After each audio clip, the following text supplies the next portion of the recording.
આ ગ્રહ બેઠો છે એ પગ પકડે. આ ગ્રહ એટલે કાળ. કાળ પગને જ પકડ. કાળ આવે એની પેલી નિશાની પગ જાય અને કાળ પગેથી જ પકડે. આપણે માજીને કઈક માજી કથામાં નથી આવું એટલે માજી એમ કે ગગા કથામાં તો આવું બેટા, કથામાં તો આવું, પણ આ ટાંટિયા હાલવા જોઈએ ને. એટલે આપણે માજીને કેવું કે હવે તને કાળે પકડી, જબ કાલ આएगा ना તો પેરો કો ही પકડેગા. પગ પકડ્યા એટલે સમજી જો હવે કાળ આવ્યો. આ ગજેન્દ્ર છે એ બળવાન ખરી, પણ એનું બળ ખાલી પૃથ્વી ઉપર,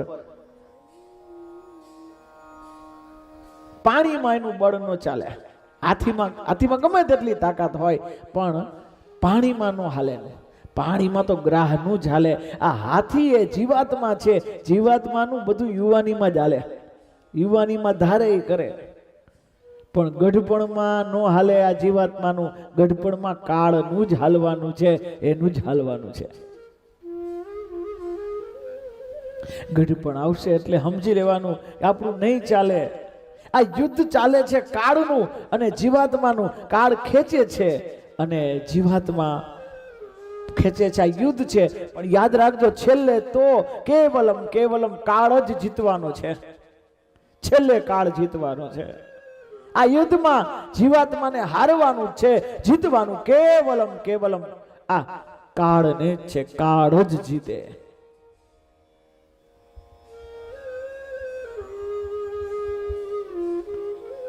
કાળ જ જીતવાનો છે, છેલ્લે કાળ જ જીતશે.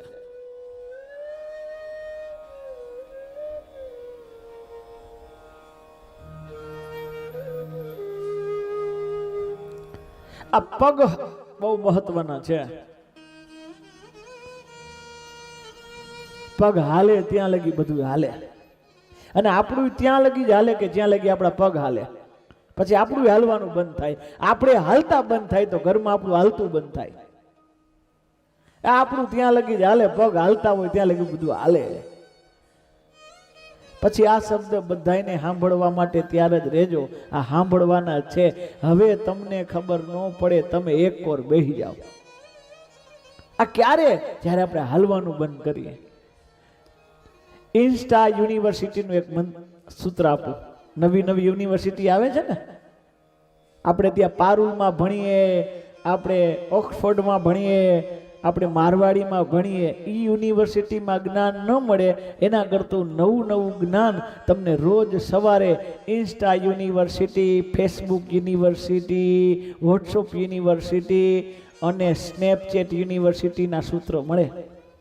એટલું જ્ઞાન એમાં મળે કે તમને યુનિવર્સિટીમાં ન મળો. એમાં તમારે ઓટો ડાઉનલોડ કરો તો ઓટો ડાઉનલોડ જો હોય તો ટેન્કર ને ટેન્કર એટલું ઠલવાય, વાત જ પૂછોમાં.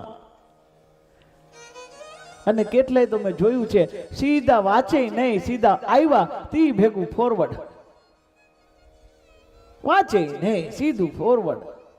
કોપી પેસ્ટ નો જમાનો છે. કોરોનામાં મને ખબર કે કોરોનામાં આવું બધું હાલતું. કોરોનામાં એક કોપી કરેલો એક વાક્ય બધાય રાખતા, એને કોપી જ કરેલું રાખવું પડે. એમાં ટાઈપ કરતા વાર લાગે. કોરોનામાં બધાએ કોપી કર્યું હતું.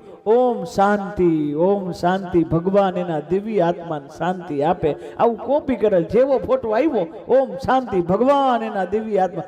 એવો ફોટો આવ્યો ઓમ શાંતિ, ભગવાન એના દિવ્ય આત્મા. પછી મેં જોયું તું એ ગ્રુપમાં હું હતો તો કોક છોકરાનો બિચારાનો જન્મદિવસ હતો, બાપાએ ફોટો મૂક્યો કે આજ મારા છોકરાનો જન્મદિવસ. પણ ઓલી ટેવ પડી ગઈ હોય ને એટલે સીધું મૂકે ઓમ શાંતિ, ભગવાન એના દિવ્ય આત્મા. ઓલો કે જીવે છે. આપણે એટલું સાંભળતાય નથી, જોતાય નથી. બસ કોપી પેસ્ટ. ભગવાન એના દિવ્ય આત્માને શાંતિ આપે.